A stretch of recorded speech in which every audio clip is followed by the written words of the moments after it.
안녕하세요. 김성환입니다.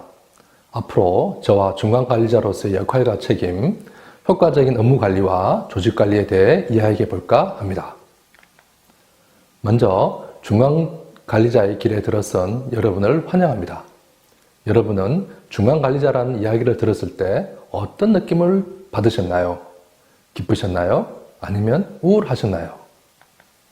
대부분은 담담하다는 말씀을 많이 하시더군요.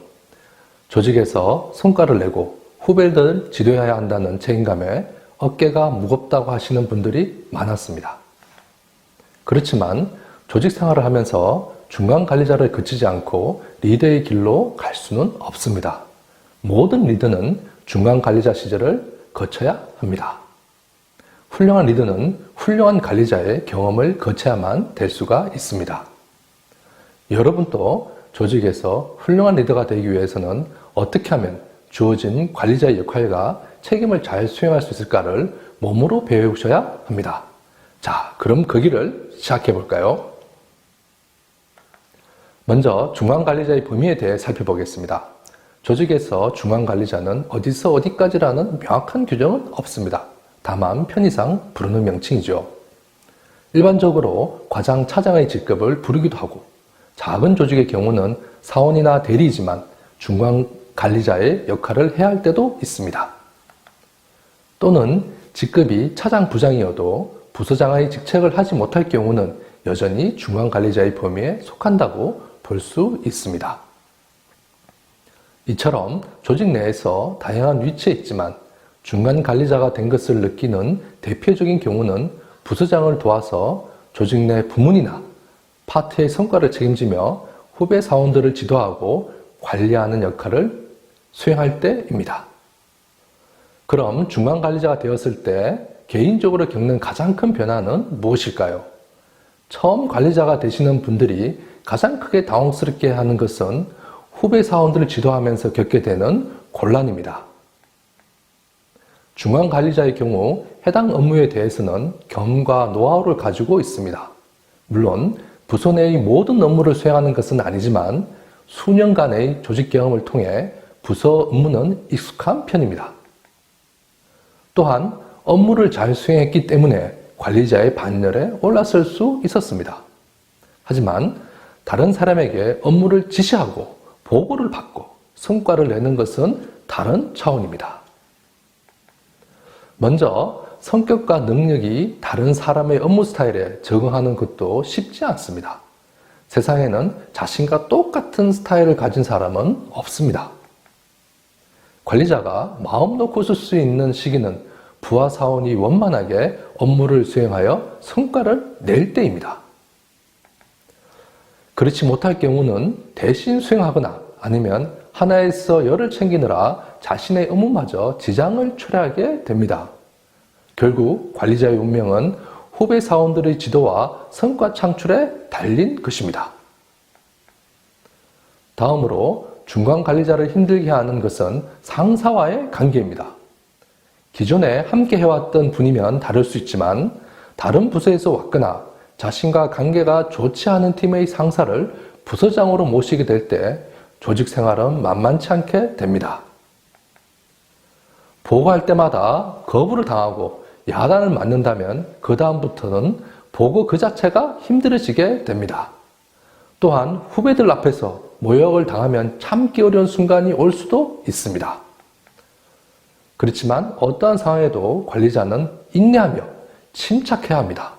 그렇지 않으면 조직 생활에 큰 오점을 남길 수 있기 때문입니다. 또한 관리자가 되면서 힘든 점은 부하 사원의 인원수만큼 일이 많아진다는 것입니다. 부서나 프로젝트 관리자로 역할을 할 때 자신에게 새롭게 주어지는 과업뿐만 아니라 후배 사원들의 업무를 챙겨야 하기 때문에 일이 늘어날 수밖에 없습니다. 특히 조직의 규모가 작은 조직의 경우는 인력이 부족하기 때문에 1인당 수행해야 할 업무의 범위가 넓을 수밖에 없습니다. 이처럼 기존 업무 외에 새로운 업무를 맡게 될 때는 어떻게 하면 좋을까요? 결론은 새로운 업무를 안 할 수가 없습니다. 부서장이 관리자에게 일을 맡길 때는 상황은 이미 결정이 된 것입니다. 자신에게 선택의 여지가 없는 경우가 많습니다. 자신이 맞지 못하겠다고 이야기할 경우 어떻게 될까요? 상사는 저 친구가 능력이 부족하구나, 혹은 나의 지시를 거부해 라고 생각할 수도 있습니다. 상사가 부탁적으로 이야기한다고 해서 그것은 부탁이 아닙니다. 조직에서 상사의 말은 곧 지시라고 생각해야 합니다. 단 말의 톤이 다를 뿐입니다. 그렇다면 어떻게 하면 힘든 일이나 새로운 일을 제대로 할 수 있을까요? 제가 내린 결론은 시간이 해결해 준다는 것입니다. 무엇이냐면 새로운 일이나 힘든 일이지만 사실 힘든 것은 자신이 아직 경험해보지 않았다는 것입니다. 처음부터 모든 일을 잘할 수는 없습니다. 새로운 일에 대한 지식과 스킬이 부족한 경우는 지식과 스킬을 배워가면서 해결해 가면 됩니다. 여기서 상사가 꼭 확인해야 할 것은 새로운 일에 대한 목표나 기대 수준을 파악해야 합니다. 일을 거부하거나 못하겠다고 할 것이 아니라 기대 수준과 목표에 대해 합의하는 것이 중요합니다. 처음부터 높은 수준의 성과를 기대하지는 않기 때문입니다. 상사는 새로운 일이나 어려운 일을 부과하면서 신임 관리자가 어떻게 일을 풀어가는지를 보기 위함일 때도 있습니다. 따라서 어렵고 새로운 일을 무턱대고 거부하기보다는 일을 해나가면서 배우고 보완해가는 대처 능력이 중요하다고 볼 수 있습니다. 끝으로 중간 관리자를 힘들게 하는 것은 최근 외부 환경이 급변하면서 기존과 다른 상황들이 닥치고 있다는 것입니다. 어떤 조직이나 조직 개편이나 구조조정을 하고 있는 조직도 있고, 어떤 조직은 신규 채용이 몇 년째 이루어지지 않아 관리자가 되어도 후배 사원이 없는 경우, 또는 후배 사원은 없고 전부 고참 관리자만 있는 경우도 종종 볼 수가 있습니다. 각자가 처한 환경에서 관리자가 되었을 때 어떻게 문제를 해결하고 업무를 수행하냐가 중요합니다. 특히 조직 개편이나 구조조정으로 새롭게 조직이 구성되는 경우는 새로운 사람들과 일을 해야 한다는 부담감이 있습니다. 기존에 함께 일하던 사람이 없고 새로운 사람들과 일을 한다는 것은 쉽지가 않습니다.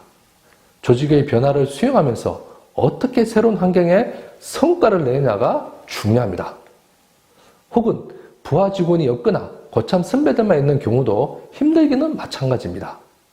후배 직원이 없기에 기존의 일들을 하면서 새로운 일들을 할당받을 가능성이 많습니다. 또는 선배 관리자들이 하기 싫어하는 허들의 일을 계속 맡을 수도 있습니다. 이럴 때 중요한 것은 싫은 내색을 하지 않고 묵묵히 일을 수행하면서 때를 기다리는 것입니다. 우리 당군 신화의 곰과 호랑이의 이야기에서 곰이 사람으로 환생할 수 있었던 것은 악조건을 인내하고 기다릴 수 있었던 덕이었습니다.